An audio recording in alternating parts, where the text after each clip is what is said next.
Hello everyone, this is Voltage Development, welcoming you to a Redux version of my How to Make a FNAF Fan Game series. So first of all, we are going to create a brand new application in Clickteam Fusion, and let's go ahead and put in, actually, let's not do that just yet. We're going to go to Application, and where it's got this window thingamajig, go to Window, Size, place that at 1280 by 720. Would you like to modify? Yes. So now it looks like this, and if we zoom out, there we go. If you don't know how I zoomed out, just hold down Alt and then use your mouse scroll, and that's how you zoom out.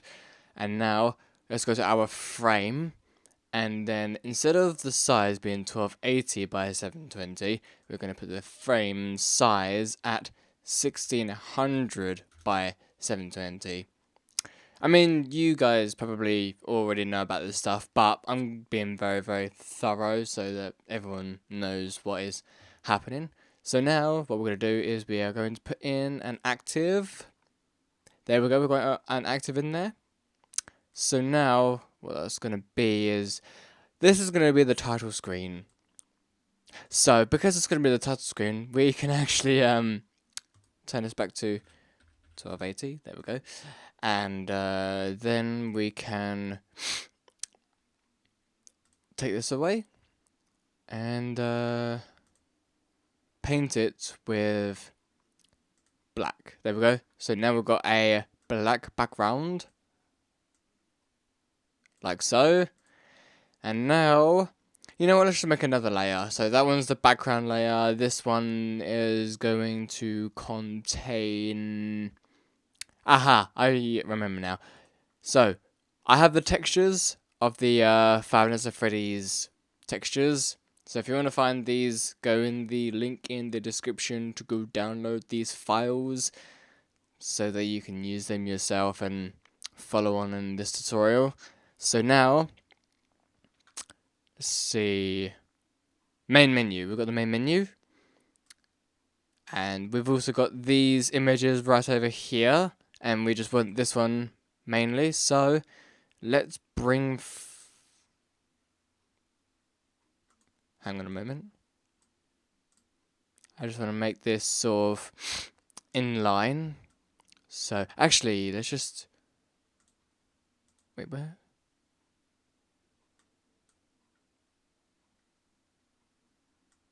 Let's just make that completely in line. Or should I? Okay, I'll make it a little bit bigger. There we go, I'd say about that. So now, on this second layer, we are going to bring forth this photo, image thingy. And yes, we are going to put it as a active. Yes. And now it is in here. Nice. Actually, should I? Actually, wait. Why do I have that black background? Am I an idiot or something? Right. Let's just let's just put this on that layer, because this is. I'm such an idiot. Right. This is the background that we need. So now, what we're gonna need is we're actually gonna need that static. So that static, I think. Aha, static. Here we go. Yeah, since I'm recording with Camtasia, it is slowing down the process. And now, let's bring in the static. Also, I've got a little bit of a cold, so that's why my voice might sound a little bit funny. And I know I don't sound as enthusiastic or that energetic in the last video. I do feel a little bit tired at the moment, but I just want to get part 1 of this tutorial done. I don't know how long it's going to take, but let's go ahead with it. So, we have, of course, put the static into there, and the hell? Mate. There we go. And the static thing that we put in there is called 12, so we put it as an active. Yes. Wait. Actually, on second thought, let's put in an active. Put it around there, so it's in the very, very, very, very, very, very, very corner. And now, let's go over to the folder thing to open up. Oh yeah, it opens up here. Okay, well that's cool. Static. Static. And now import as animation. So,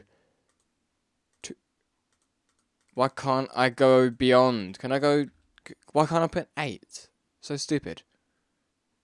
Well, anyway, let's put in that many. So now, if I play it, yeah boy, it plays an animation. Right. So now, yeah, we're on direction options. Let's go to the loop. So now, it plays like that. But if we go to, let's say 90, let's see how this plays. Yeah, that seems pretty cool actually. And now, we got that in there. Yeah. Actually, you know what? Let's put the hotspot. Oh, the hotspot is in the right place. Okay, cool. Wait, is the hotspot in the right place for the background though? No, it's not. It wasn't in the right place. Ah, there we go. So now, we're on the first layer. Now what we want to do is, since we have these images over here, what we want to do is we want to put these images in their own sort of animation so that, you know what, I am just going to show you. So let's go ahead, and we're not going to use these animations because, I don't know, I just find them pointless at the moment, but we're going to make our own one. Let's call this Freddy, I don't know, 2. Yeah, Freddy 2, Freddy 3. And how many is there? So, okay, so there is 4. Okay. So now, Freddy. Seriously? Seriously, computer, don't do things whilst I am doing this. Freddy 4. There we go.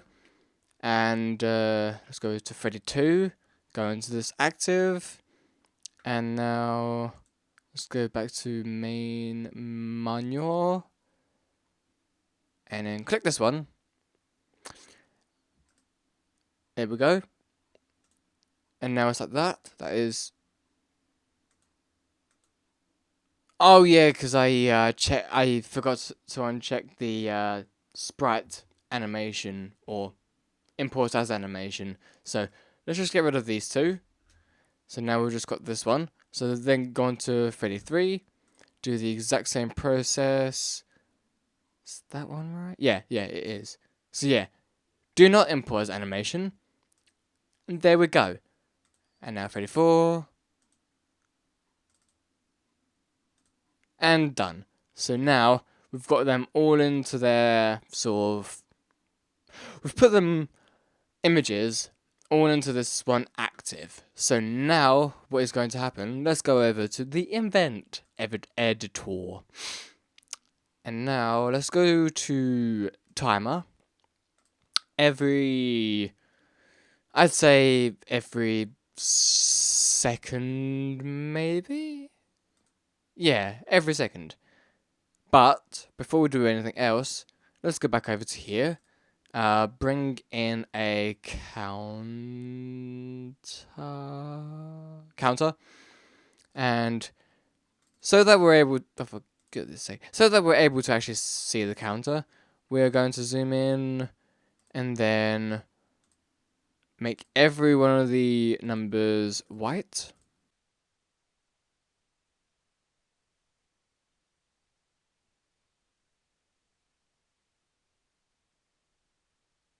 Like so.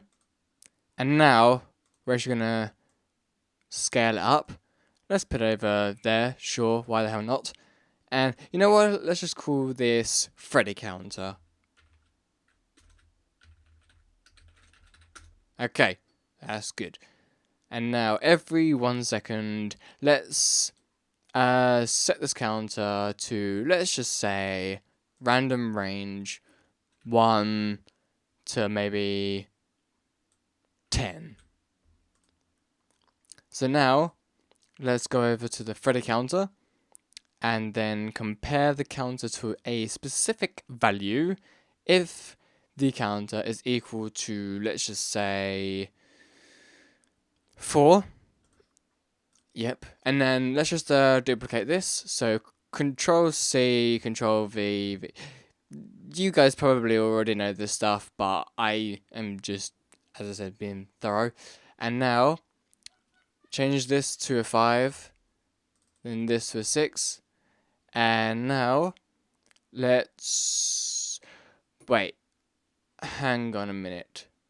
Before we actually change the animation type to the one that we created, we first need to right click on here, insert, sorry, not insert, add a new condition, special conditions, limit conditions, and only one action when event loops. So if anybody doesn't understand what only one action when event loops, it basically means that when this event is triggered, then if the counter stays on that number, the event will basically loop until that number is changed. So when it says only one action when the event loops, it means that whatever happens over here when this event triggers, it will only happen once, even though the number is still the same. So basically, yeah, when the timer hits like 1 second and it gives that like a certain number, like 4 or 5, if it stays as 4, then the animation will stay the same as long as 4 is still there. But since we have that, when it goes to 4, even though it's still on the number 4, the animation will change, but will change back in an instant. So I shall show you. So at the moment, come on, run.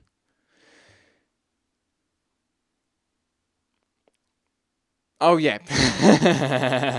Funny. Right. Okay, let's just unlock that and then make this invisible for now. Done. So now, as you can see, we've got Freddy right here, and that's already doing the counter thing, and he's just staying there, nothing's happening to him. So now, if Freddy counter equals 4, you know what, I'm going to take this away so I can show you. If Freddy counter equals 4, then actually I'm going to give him names, because why the hell not? So let's just call it Freddy background, so that it's easier for you guys to follow on. So here we go, Freddy background.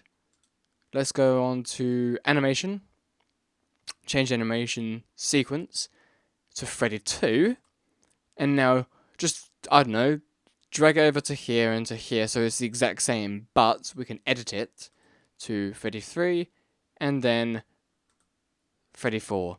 So now, let's go ahead and see what this does. Just wait for it to get to like 4 or 5. Ah, there we go. See?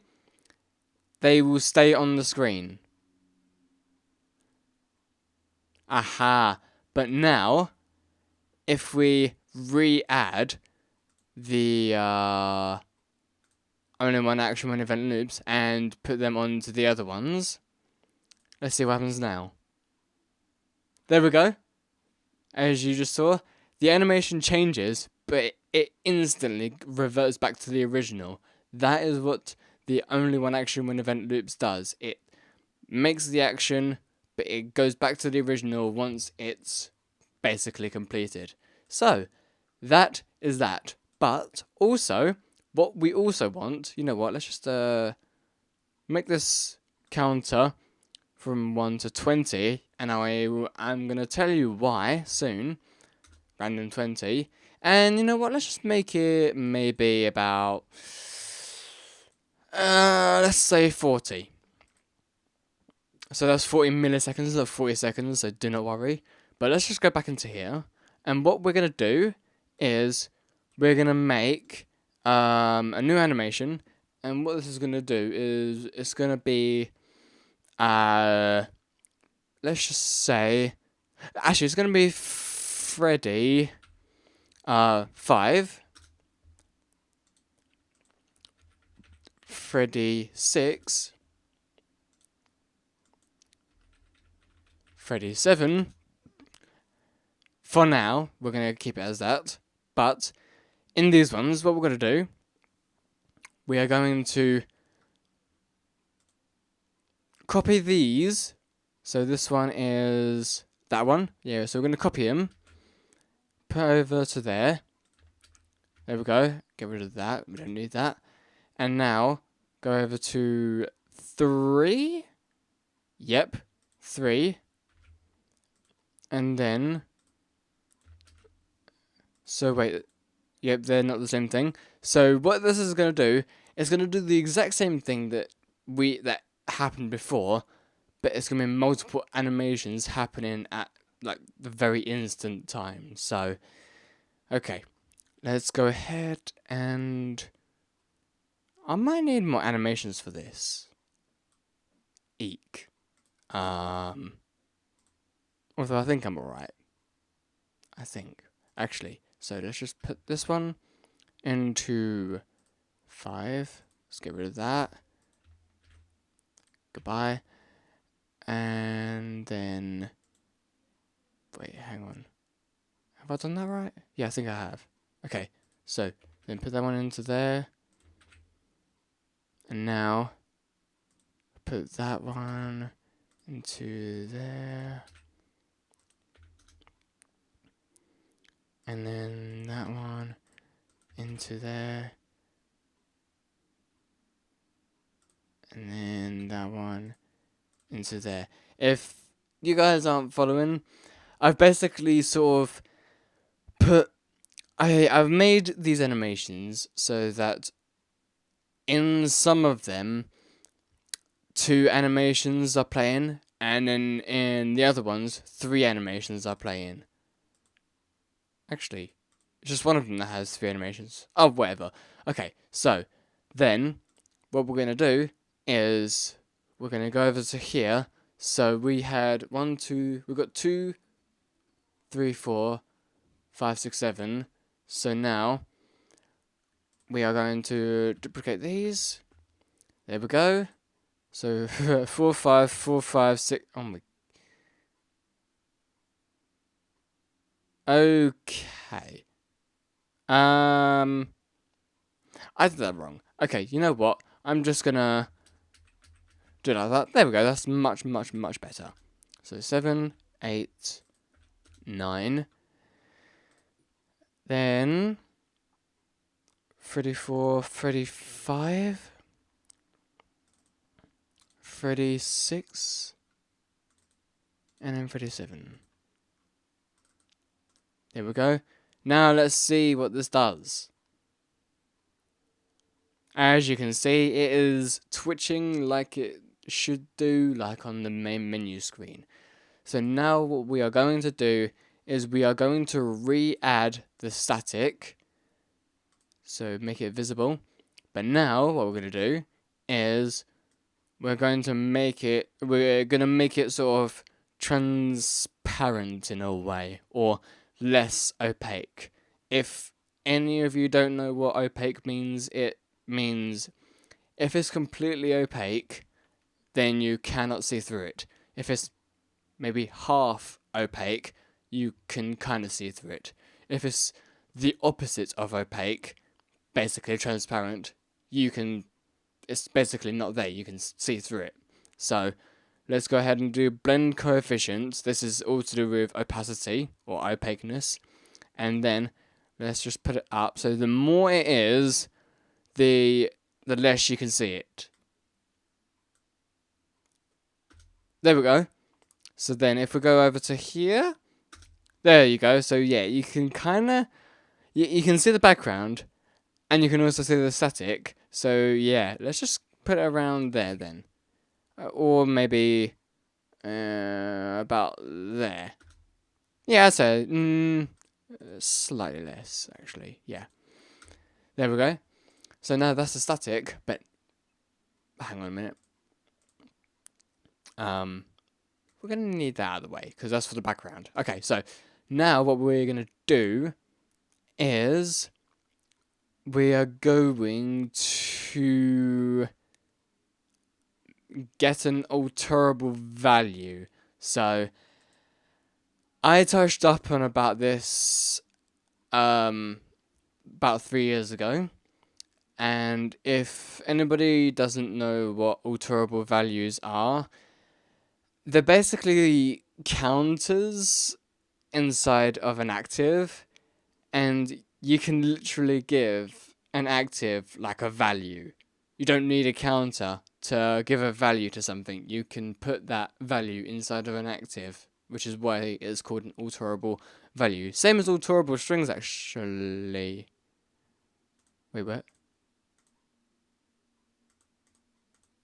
Okay, alterable strings I'm actually new to. I've never used that, but let's go to alterable values. So now, alterable value A, we're going to call this static opacity. And let's just leave it at... let's just leave it at 0 for now. So now, what we're going to do is we're going to do every, so we're going to drag this over to a new condition so that we can copy it over, but what we're going to do is we're going to say every maybe 25 or... Okay, I have no idea what happened there. How long have I been recording for? 23 minutes. We have done a lot, I think, in 23 minutes. I'm not sure. Anyway, every 25 milliseconds, we are going to get this active object, even though it's a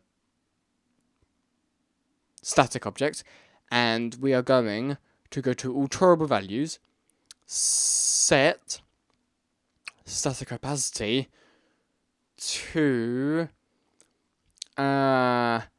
random range.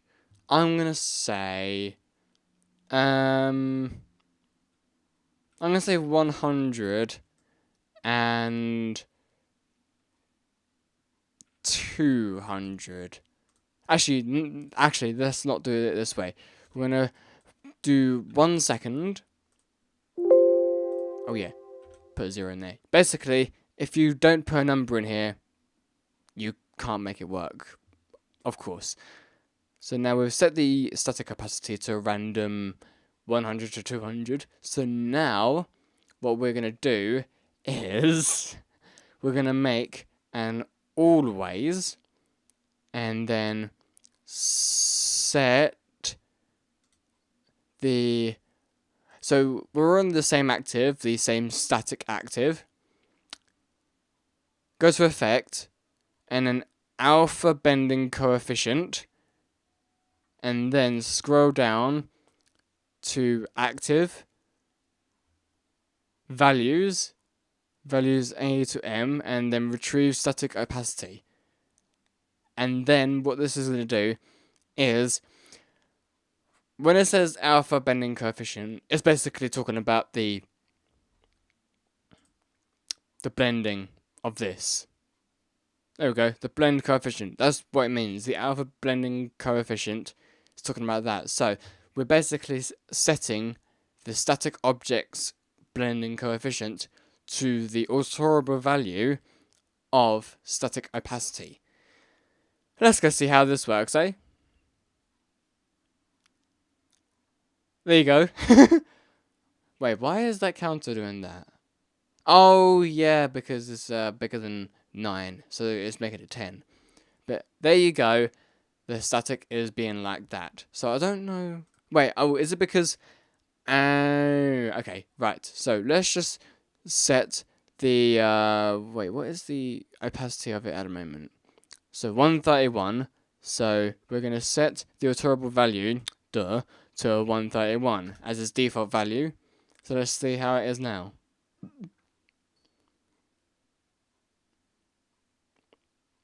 as you can see, the static is becoming less and then more and then less and then more opaque and all that stuff. And that is now done. You know what? We're going to put that over there because that's really distracting us. You know what? I'm going to save this and put it into my Clickteam stuff. And I'm going to call this FNAF